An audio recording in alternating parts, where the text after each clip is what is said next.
Alright, welcome to Good to Know. I'm John. I'm Rebecca. And today we're going to review a GE roaster oven. Yep. We've had this for quite some time. It's it's 4 parts. It comes with a rack. Now this is really not the rack, it's just a similar simulation of it. Similar to this, and it has handles on it so we can lift the rack out easily. If you've got a bird on there, you can lift everything out. So even this size fits in there. It has an insert just like your crock pot that goes in there. Has a lid. The lid works good. The only thing that we've seen, if you'll see at the front, if you're taking it somewhere and you got food in it, you have to tape it down or strap it down. I had taped the lid on here when we moved one time, so that the lid wouldn't get separated from it, and the glue didn't ever come off.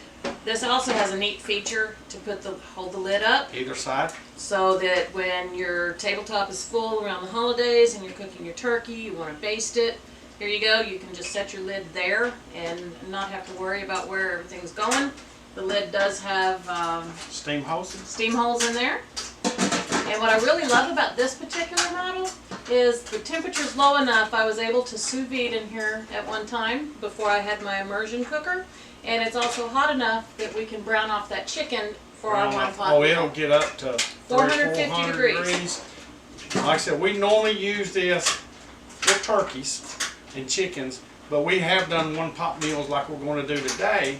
We've done chicken and dumplings for 15 people. You can bake a lasagna in here and beef stroganoff. Pies. There's just, the possibilities are endless. If you guys don't have a roaster similar to this, I highly recommend you get one because it's so versatile. And if you want to bake something in the summertime, you don't want to heat up the whole house, plug it up. This one will do it. Like we got a laundry room, put it outside, put it in your building. All right, so we're gonna do a one pot meal in here, and we'll come back and show you what we're gonna do with it.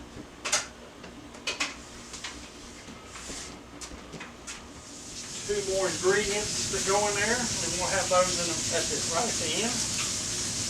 We'll put some seasonings in there.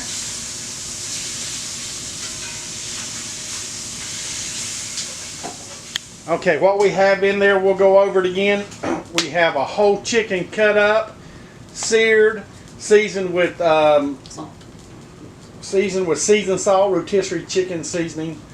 We have olives, new red potatoes, squash, zucchini, corn cobbettes, onions, celery, carrots, and mushrooms.